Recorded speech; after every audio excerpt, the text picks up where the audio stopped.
Okay, so as I said we have the bells ringing.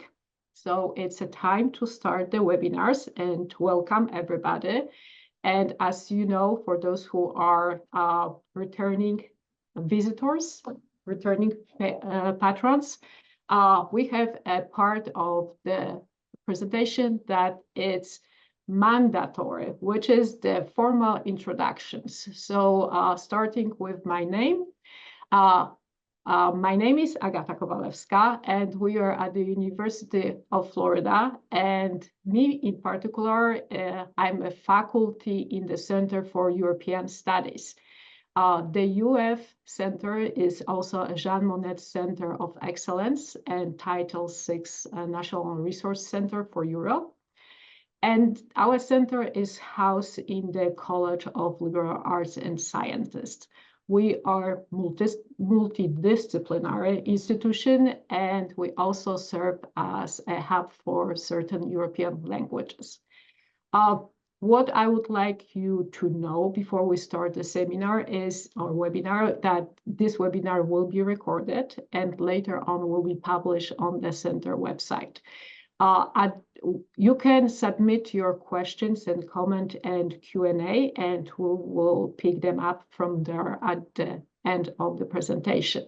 So, and what is this presentation today? So our presenter is Dr. Maria Vivod, and she will be presenting about demons of the Southern Slavs. What can I tell you about Dr. Vivod is that she is in Serbia right now, but that's not everything. So let's start with her education. She has dual degrees. One of her degree is in sociology and demography, and that one is from University of Strasbourg in France. And her second degree is in French literature, and that one is from Novi Sad in Serbia. Dr. Vivod was an invited lecturer in Vietnam and Philippines, and she is lecturing, making documentaries, and publishing in German, English, French, Hungarian, and Serbian. Dr. Vivod presents all her work mostly in two or three areas, I should say, in cultural anthropology and medical anthropology, and also in polymyology, also known as war studies. Her documentaries can be seen in the collection presented in the Museum of Mankind in Paris. And without further ado, I'm presenting to you Dr. Maria Vivod. Hello. It is an honor to be in front of you today. I would like to thank dear Agata for inviting me and kindly organizing this webinar. I heard a lot of good things about your university, so my pleasure is even bigger because it is my first time that I give a lecture or a talk for the students and people in United States. Greetings from Serbia, Novi Sad. It's evening according to Central European time. It's already night. I hear that you have a wonderful weather there, so enjoy it. I am supposed to speak about the universe of female demons of the Southern Slavs. My material today is actually a collection of my predecessors from the past 2 centuries who worked on the topic of demons and ancient gods of Slavs and Southern Slavs in particular. And from the collection of the contemporary researchers, ethnologists, and cultural anthropologists as myself. So I'm presenting a material which is still very much alive in the folklore and the belief system of the Southern Slavs. First slide, please. I should state that there have been many attempts to organize according to the types of the demons in general, which is particularly a very demanding task because there are frequent overlaps in the typology of the demons in general, according what they can do to humans, where do they inhabit, and their interaction and their places of interaction. What can be said about it that according to the recent attempts, the recent meaning the past 30 to 40 years, typology was created according how these demons look, where they roam, and which are the manners, how do they interact with humans. It has to be stated that at first glimpse, there are more female demons than males. The explanations usually in the anthropology or folklore studies are that these demons are the derivatives of ancient gods, pre-Christian gods, which were connected to divinities more representing and coming from the nature. So everything what is nature and connected to nature is female, and everything what is abstract or not from the earth, Mother Earth, is male-like. So we have in that sense more female demons than males. Female demons are linked to the elements of Mother Earth and the Mother Earth itself. So they can represent or come from the wind, the water, the mountains, lake, and so forth. They can also bring illnesses to people, and they are related closely to human activities, mainly female activities of humans, of course. Male demons usually are seen as very malevolent and harmful to humans, while female demons can be both harmful and beneficial to humans. So in that sense, there is a difference between the demons, female demons, and their representatives on Earth, between Western and Central Europe and the Southern Slav regions. While in Western Europe and Central Europe, there have been witch trials, that is not the case among the Southern Slavs, because they representative, meaning the women who could communicate with them, have been seen as beneficial to human society as their demons, their representatives in the other world. The South Slavic female demons are often called fairies in the vernacular languages around the South Slavic population, meaning Serbs, Croats, Bulgarians, and so forth. Their derivatives are hence, they're blended into this concept, into this name that we call today fairies. So when you speak about fairies, you can often encounter under that notion demons that come from the netherworld, demons that represent a force of nature, demons that bring illnesses to humans, or those who are foretelling future or impacting directly someone's future or the future of the region. So what we have to know when we speak about these creatures, that they are often seen as humans or anthropomorphic. There is something different about them. Usually, for instance, their feet is not human, or they have a strange glow in their eyes, or their heads turn in a strange way. So that is how we can recognize if we can speak about I am speaking now, of course, about the fieldwork, of contemporary fieldwork. There are telltales. How can we know that someone or something in the nature is not earthly, like not human? I have heard on my fieldwork a very interesting test. How can you tell if you encounter a beautiful lady somewhere in the nature, and if she's a demon or not? You can greet her with Pomaže Bog, may God help you, sister, which is a polite greeting, traditional greeting, not very used nowadays. And if she doesn't answer, that means that she is not from this world, so she's not a human. Please, next slide.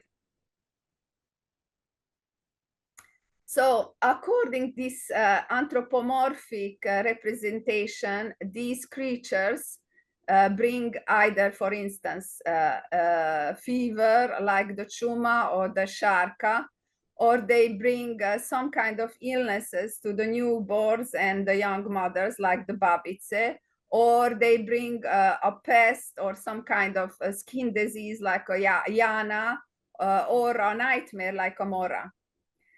Cholera is also, which is a illness. We have, for instance, cases detected in nowadays too. She's also seen as some kind of woman. These women are seen either beautiful or ugly, old, depending on their humor. They can also shift their appearances according how they feel. For instance, the Chorava Angelia is a blind middle-aged lady. She has one eye, she's blind on one eye or sometimes both eyes, and she brings a very strong wind, and she kicks, in that sense, housetops or buildings, because of course she cannot see. And it is believed that she is a demon coming from the mountains down to the human settlements. And she's unpleased or eternally frustrated, we don't know. But she brings destruction to human inhabitations. And of course, she's a middle-aged and not beautiful. Now, those who represent or come from the nature or the bowels of the nature, like mountains, springs, forests, they are imagined as young and beautiful.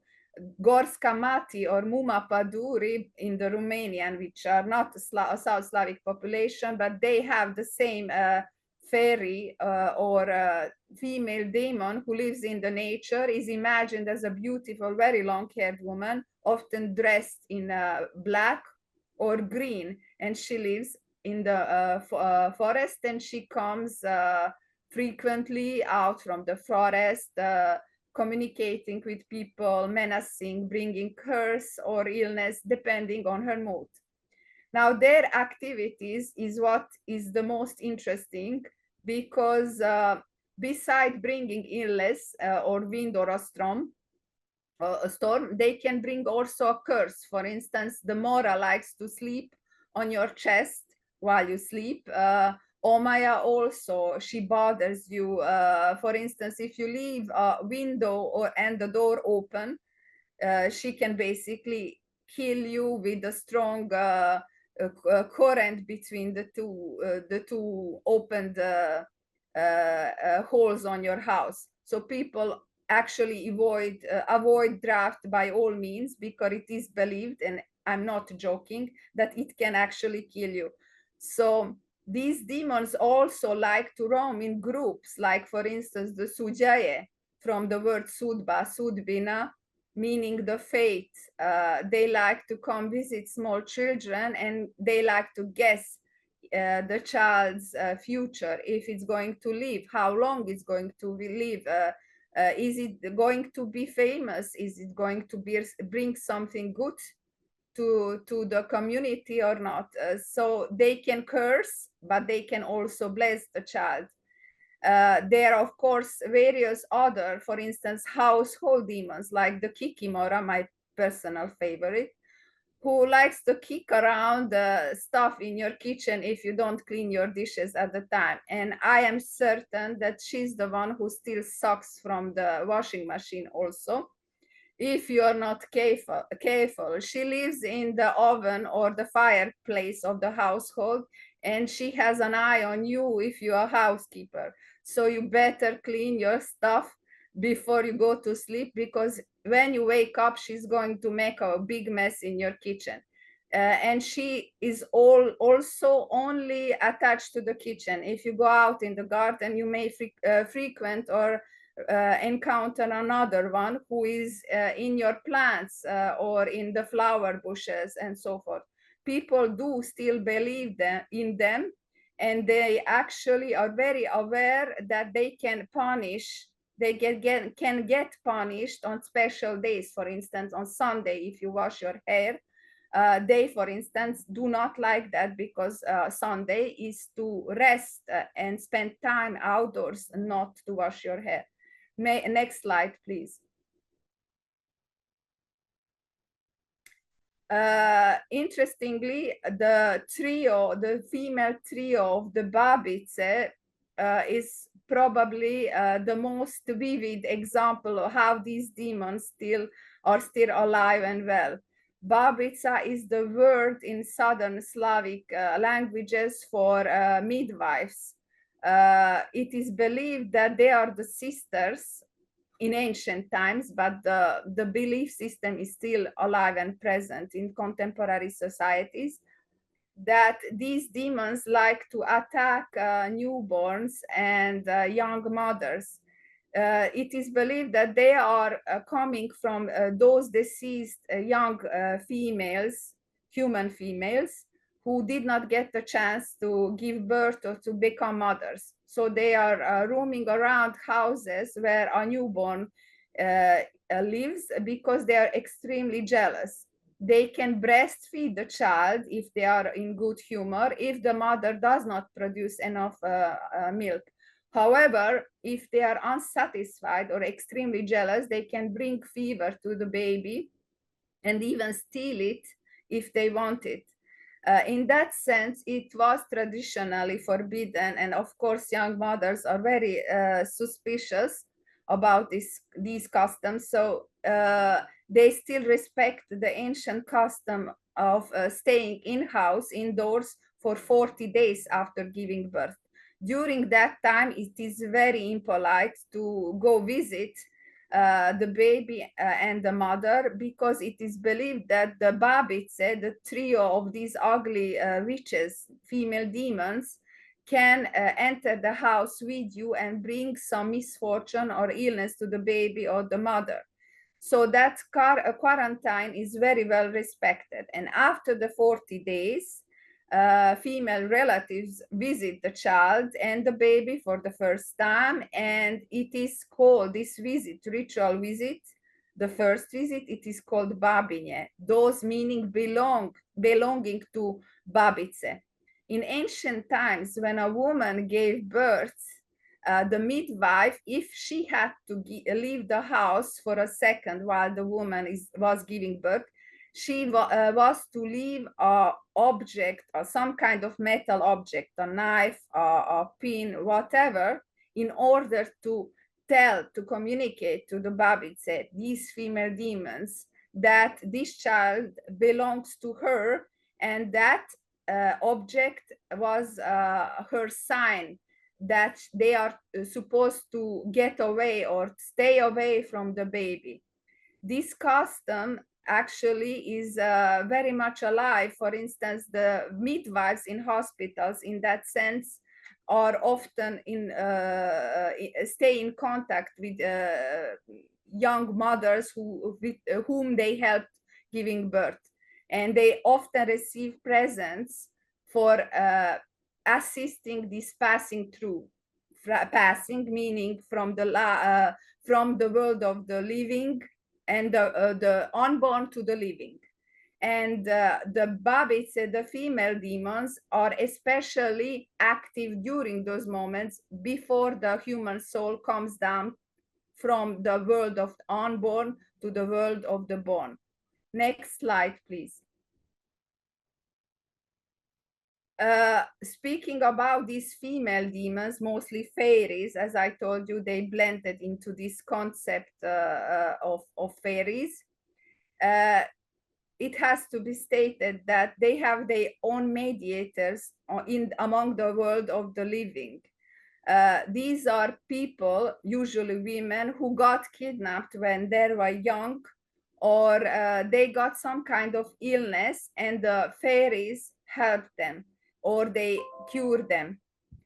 So it is interesting that in that sense, they have the obligation to serve as human mediators for the rest of their lives, or until they are menopausal. So they serve as mediators, they transmitting messages, because as demons, these vile, or these female, these fairies, basically, they like to chat a lot. So they have a lot of messages to the humans, and they cannot go through the usual channels. Hence, they use the mediators, these women who transmit their messages for them. They have a language in that sense developed especially between them.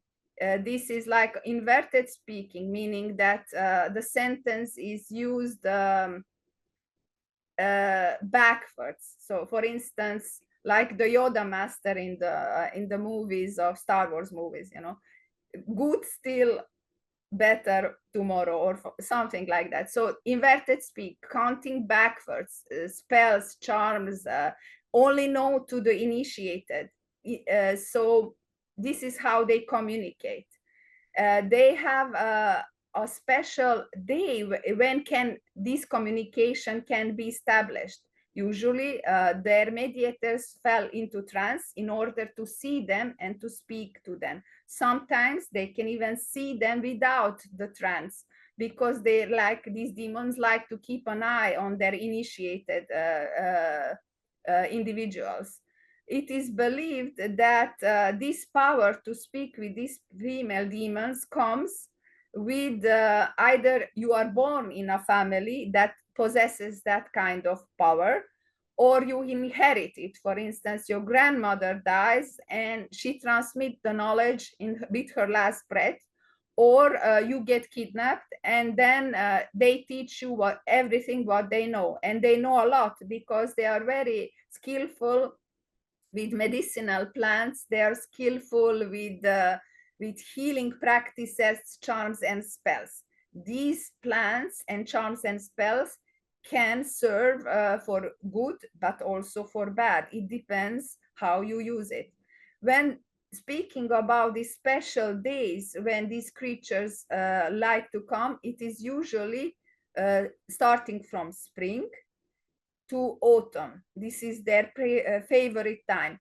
Maybe the best week for them to roam near the humans is the first week of July, especially the 7th July, when it is believed that the plants, usually flowers, can heal every illness on earth. They also have special days which are prolific to speak with them. For instance, these are Tuesday, Thursday, and occasionally Saturday. This is according to the principle that Monday is a male day. It's the first day, like a coin. When you slip the coin, you have on one side the male stuff and the other side is the female stuff. So Monday male, Tuesday female. Big Monday is beginning, Tuesday is the other side. So that is the Chthonian day, which is quite prolific to speak about them and to speak with them. When it comes to plants, these beneficial plants, medicinal plants, across the region of the southern Slavic population is often called as a fairy plant. So we have fairy bushes, fairy grass, fairy flowers or roses. These are plants which were touched by them, and in that sense, they can heal any spell, any illness on earth. Of course, there are imagined plants which actually do not exist in biology, or maybe they were not discovered. We don't know that. Hence, these plants can, for instance, even help you find treasure under the earth, which is a specialty of the fairies, because if they are well humored, they can tell where to find gold or silver or whatever is beneath the earth, which is their domain. Next slide, please. Occasionally, you can see the so-called fairy trees across central Serbia, especially, and other parts of the Balkanic Peninsula. These are trees where these creatures, female demons, fairies, call them as you wish, Suđaje or More, like to gather. They are in somewhat very beautiful or different from other trees, and they are respected as sacred places. So people leave them presents in order to get these creatures in a good mood, like flowers, comps, little mirrors, a bottle of perfumes, of course, alcohol, even tobacco. Recently, apparently they started smoking, and various jewelry that usually female creatures like, in order to bring the fairies in a good mood. It is forbidden to take such objects. Little children are often told very early on, do not bring anything you find, especially beautiful things. Do not touch it, do not bring it, because it's a curse. There is a curse on it. So people leave these objects, and when traveling across Serbia, for instance, you can see these beautiful trees that are especially different from the other trees. And these are places where these creatures gather. They also like to gather in places like the springs or lakes or forests. These places are taboo places. You do not venture and you do not step into it if you don't have to, because you are risking some kind of illness or a curse or from coming from them. These creatures are keen to parties, so most of their time they spend dancing and drinking and probably smoking and hopping around. And it is very unwise, if you see them, to communicate with them or to join them if you're not invited. And if you are not invited, you may get kidnapped, because they do like to party, so they kidnap musicians. That's their favorite kind of people they like to kidnap. So the musician is playing night and day for 7 days or something like that. It's often, it depends on the region or from people who are telling you about it. And after, when they are done with you, they just leave him somewhere stray, and he is never going to recover. He's never going to be his old himself. When they kidnap females, like young girls or female children, they return as healers, and they return as people or individuals who can see the future, who can help other people, and they can communicate messages from these demons. Now, depending from the regions, we have differences between these messages. Do they bring messages from the world? Do they bring messages from the dead?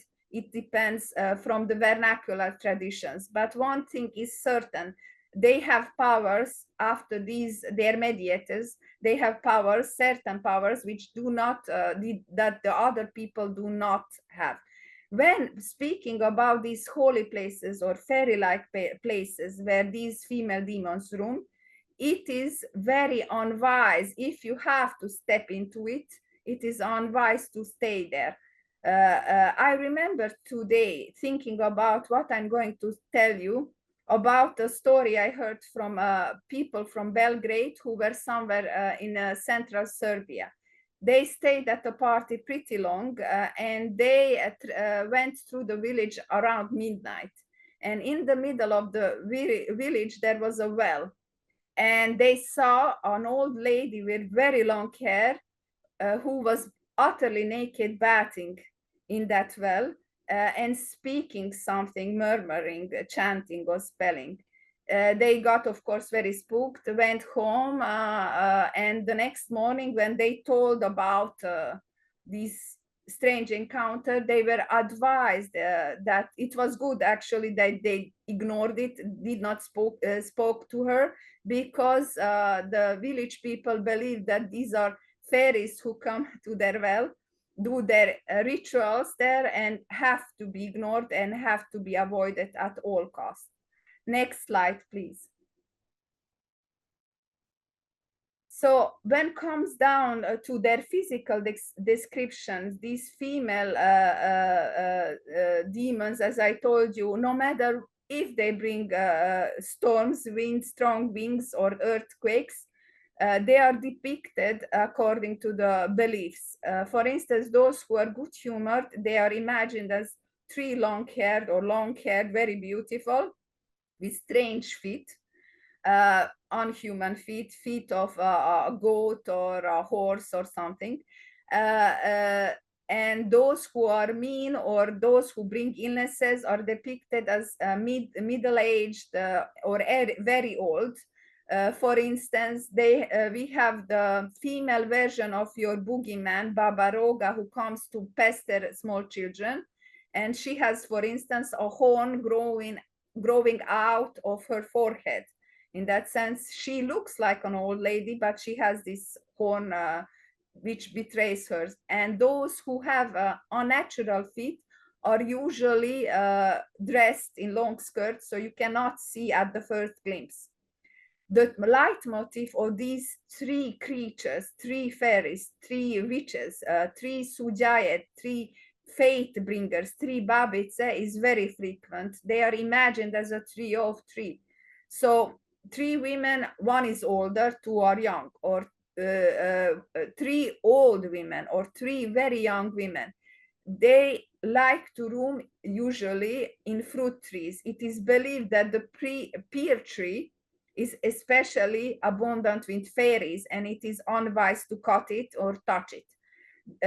They are not born, the fairies or these female demons. They just pop out from the nature, except when it comes to Baba Roga, because Baba Roga is different. She likes to give birth from her own armpit.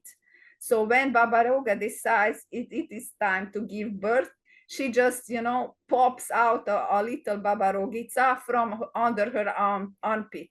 This is a very interesting leitmotif, because in Central Europe, it is believed that if you want your own household demon, you have to take an egg and keep it under your armpit for 40 days. And after 40 days, if you're very careful not to break it and keep it warm at all the time, night and day, you will get yourself a little demon that which can find you treasure or serve you in your household and so forth.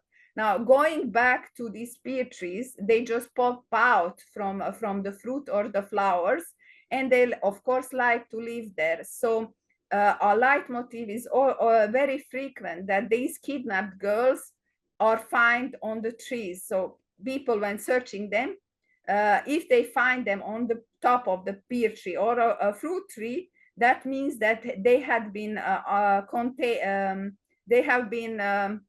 kidnapped, and there was a contagion of fairy illnesses. From that point on, the female child, is probably one of their own, one of the fairy-like.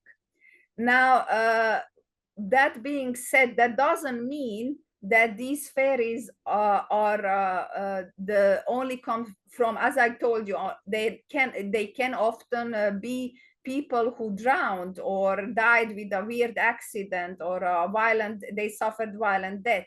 So these are two kinds of fairies. And of course, there is always the leitmotif of a disappeared or a kidnapped child, that 40 years or 30 years or 50 years after its disappearance in the human world comes as a fairy or a female demon, totally grown, totally like it never left the earth, but it lived during that time among the fairies, and was breastfed and taken care of by these creatures who like to mimic the world of the humans. Next slide, please.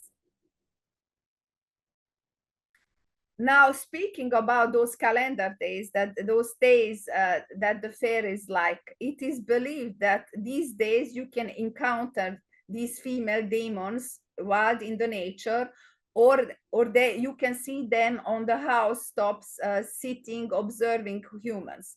In ancient times, right until the Second World War, there was a custom in villages in Central Europe, in Central Serbia, excuse me, women from the village, they gathered around making a feast somewhere outside in the nature to greet these female demons in order to make them likable, make them more in better humor. They make them happy in order to avoid the village, not to bring some disaster to the crop or disaster to people. So these women gathered in somewhere outside of the village and made a party where a lot of food was consumed and a lot of alcohol, of course, drinking, in order to celebrate the ounce, like these creatures were called.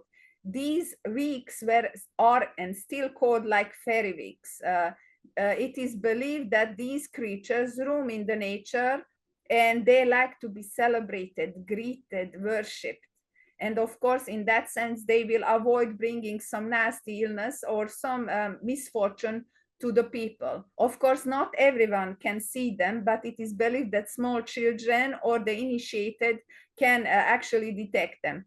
Now, there is a difference between the Christian Orthodox calendar with ours, the Western European Julian calendar, the Gregorian calendar, ours, the Western European, and the Julian calendar, the Orthodox Christian calendar. Is approximately 2 weeks. For instance, it is mid-July, when it's the beginning of July in South Slavic, or maybe better said, the Orthodox people. So you have to keep in mind these little details if you ever venture to study these creatures or their mediators in the region. So on these special days, people gather around and leave fruits and presents for these ladies of the outside, as they are often called.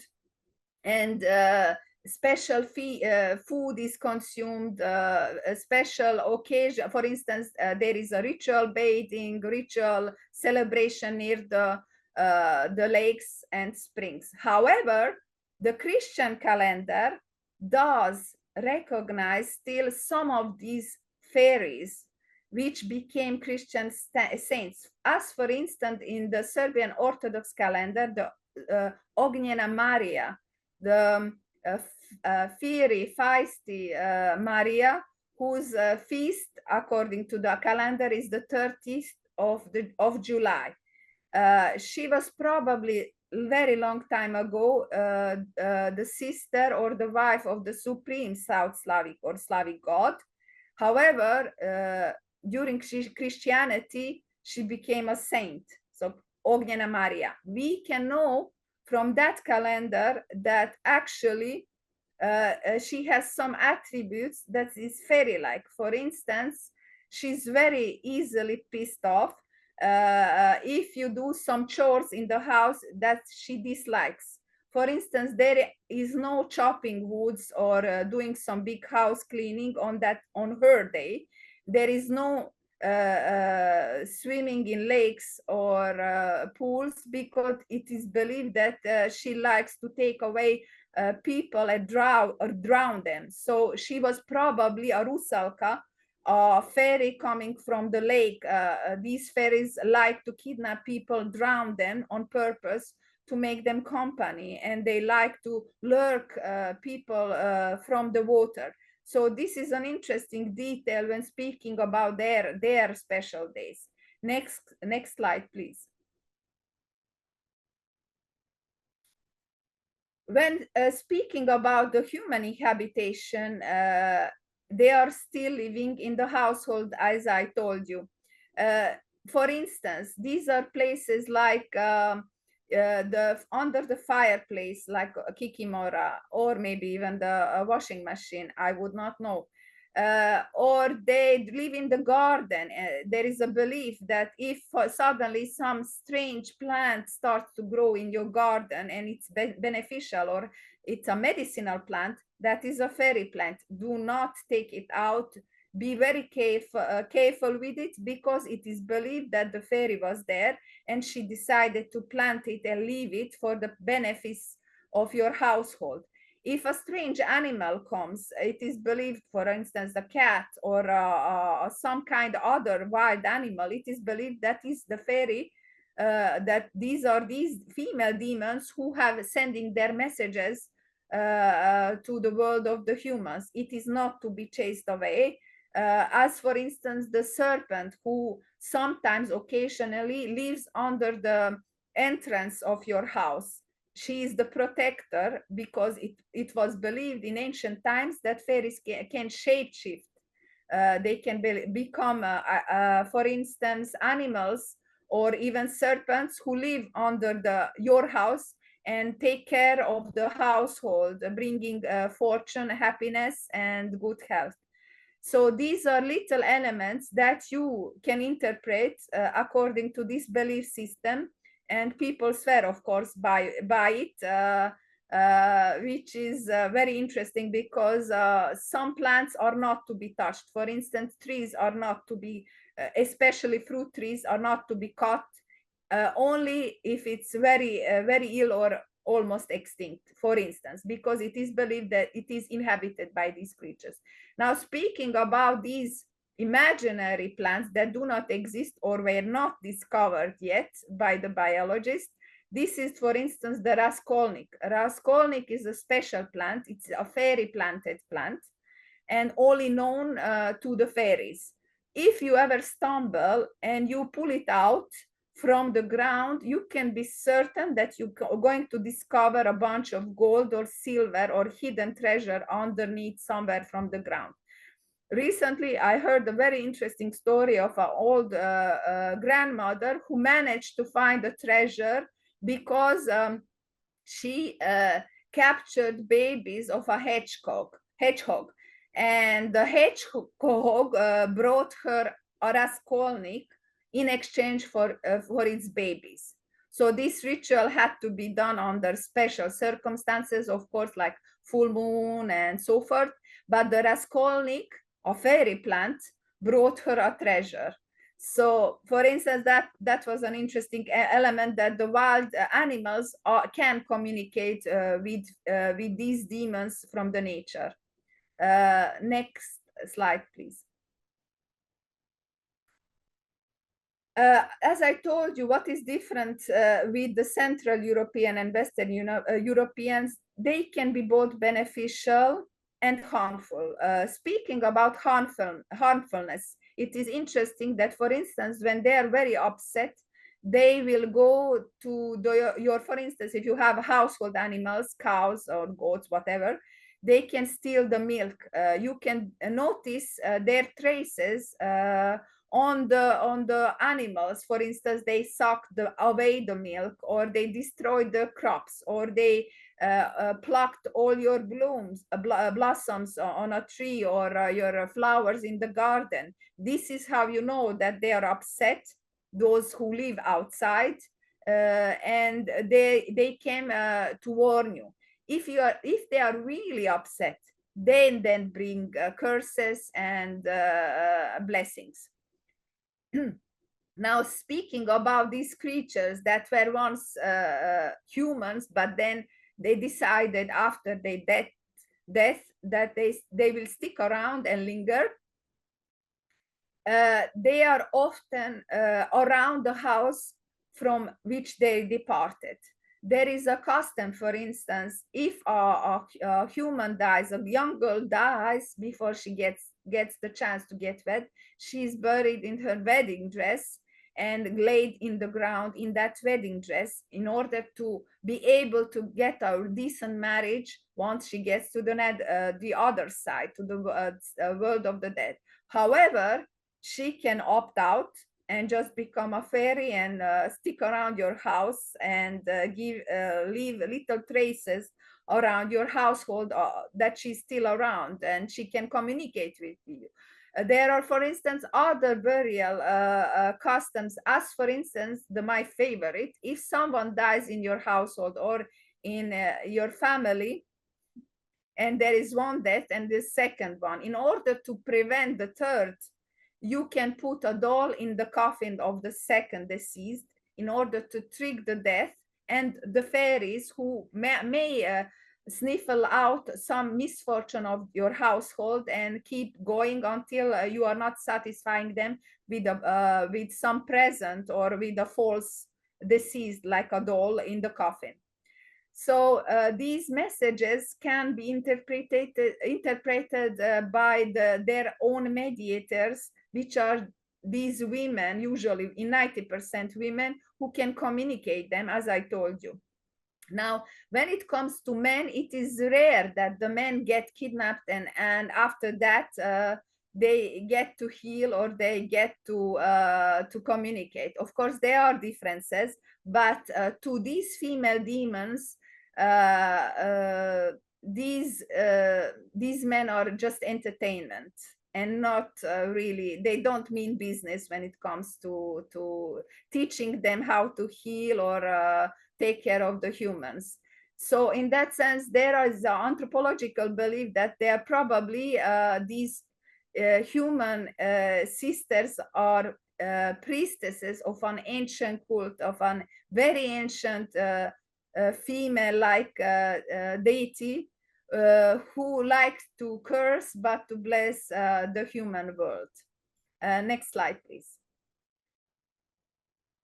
So as we conclude this intervention about the female demons of the southern Slavs, one thing is certain: if you decide to do fieldwork in this region, in this part of the world, they are pretty much active because there is a whole economy developed around them. These women who can see them and foretell the future or foretell the past of their clients actually receive people from all the other parts of the country or the region. So these days when these creatures appear are there. Of course, there is of course the green agenda, because these demons like to protect the nature, and they often gather around in places that the village people know well, and they oppose the destruction of the nature. I will tell you an example that I mentioned to Agatha when we first spoke about this talk, that there was a highway, building of the highway somewhere between Serbia and Macedonia. And the highway was crossing a field where a very ancient tree was present, and the tree was planned to be cut down in order to highway to pass. And of course, the tree was a fairy tree, which at first the press, the media did not report like that, because of course this is a bit of embarrassing that there are people who gather around to a tree because the fairies live there. But the village people were very persistent, and soon enough the urban ecologists started also going down and protecting the tree, and finally the highway was actually pushed several hundred meters in order to leave the fairies alone. And as I know, that tree is still alive there, and probably because it was estimated 500 to 600 years old, and probably will with a little luck continue to be there. So when speaking about this belief system, very complex and very detailed, which I only mentioned a couple of details, it's very alive and very much respected in little customs that an eye of an anthropologist or ethnologist or someone who knows these creatures is able to detect. Thank you very much. Thank you, Dr. Vivod, and thank you all for listening. What I would like to do right now is see if we have questions, and for allow you the time to ask the questions, I will start with what I would like to know. And you mentioned that most, at least the creatures or demons that live on the in nature, they are active between spring and winter or fall, and that will make sense for them to be related to the cycle of seasons. So, but are there creatures, demons, that take care of human or take care of life when in the winter? Are there any winter demons? Not to my knowledge so much. I am speaking now about my personal, that means the contemporary research elements. In the past, yes. So winter storms and winter, yes, of course, there were. You can find some ethnographic data about it, but nowadays they are sticking to this time lapse to spring and summer. So these are summer and spring creatures. For instance, there is a little very interesting detail about the only male fairies that we have here among the southern Slavs. These are the horses, or the Todorovci, horses of the Todor. Mm-hmm. These are male fairies, and these guys are actually on the brink of winter time and springtime. So occasionally they're mentioned in the narratives about winter time. And what is very interesting, they can be heard because nobody ever saw them, but they can be heard by people who are soon about to die, whether they know it or not. So for instance, that is an interesting element, but otherwise I don't think these nowadays, apparently they like hot weather. So I guess they go with the global warming. They adjust like any other creatures. So there are some questions popping in our chat, or actually in the Q&A window. One of them is about the Ottoman Empire. So because this part was part of the, or parts of the Balkans were part of the Ottoman Empire, are there any beliefs that were incorporated into Southern Slavic beliefs, or any demons that have characteristics that may be more Ottoman in origin than Slavic? of course they do not stick, these demons do not stick to just one religion. Why not actually englobe everything when you can, when you can? These rules do not apply to them. For instance, in southern Serbia and Macedonia, we have the Allah, or the Karakonjola, and that is, for instance, Turkish, Kara, meaning black or bad, or so these are demons who are not human-like, or if they are very tortured, very, very ugly.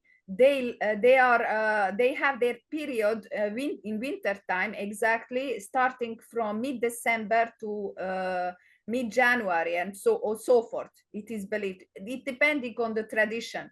And they are actually widespread, I think even in North Africa, because these are the ghosts that live next to human habitations. So they are not coming from nature. They are not sent by Mother Earth or by nature.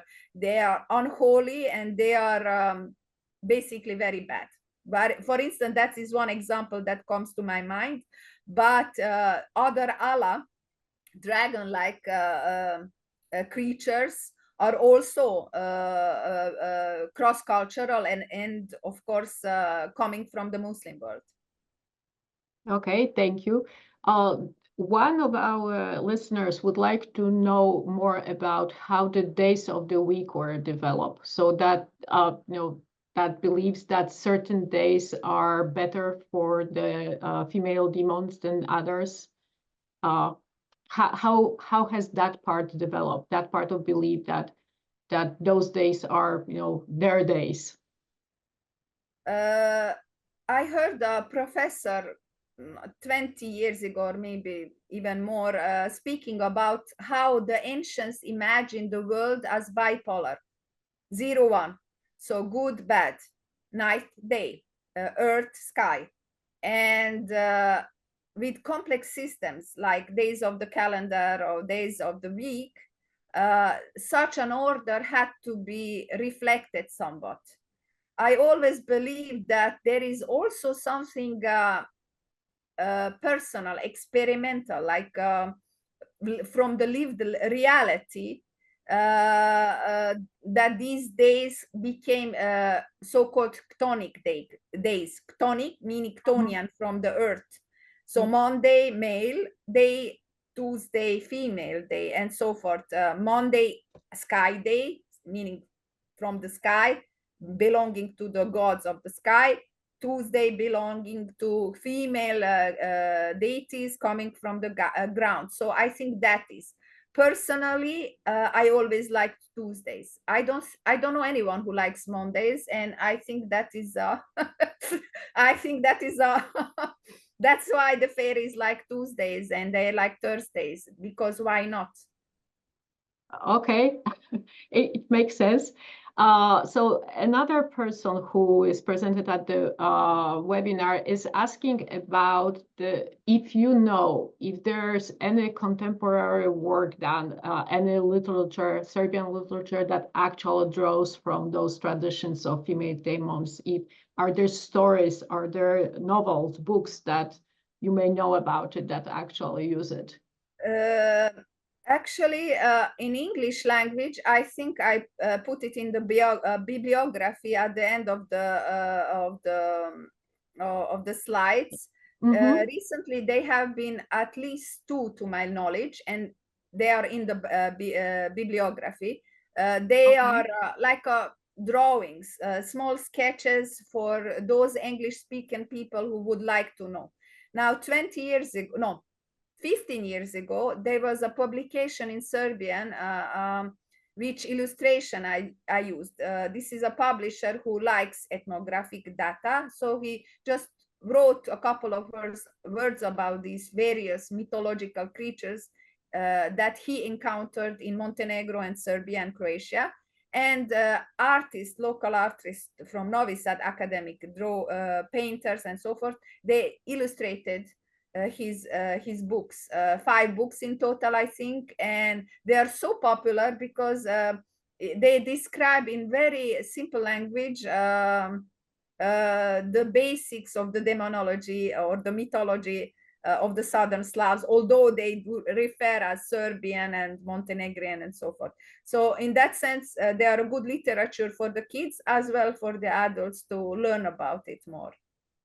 Okay, thank you very much. So we have only 2 minutes left in our time slot. There are a couple more things that I would like to say before we part. So first of all, thank you again, Dr. Vivod, for telling us about the universe of female demons. To all of you who are joining us today, as you remember, the webinar is recorded and it will be published on the center website. Together with this webinar, Dr. Vivod also developed other resources, and they will be also published on our website. One of those resources also include bibliography. So if you're interested in that part, it will be published. If you ever have any problems accessing any of those resources, please email me, agata.k@ufl.edu, or you can email the center email, and we can share those resources with you. And the last thing, I would like to invite everybody to our next webinar in the Slavic mythology series. The next webinar will be on March 25th, so we have a little break in between. And that webinar will be referred to us by Dr. Enrique Santos Marina, and he will be talking about the afterlife and the cult of death in the Slavic pre-Christian religion. So thank you very much for today. Thank you, Dr. Vivod, and I will see everybody on the 25th of March. Bye-bye now. Thank you.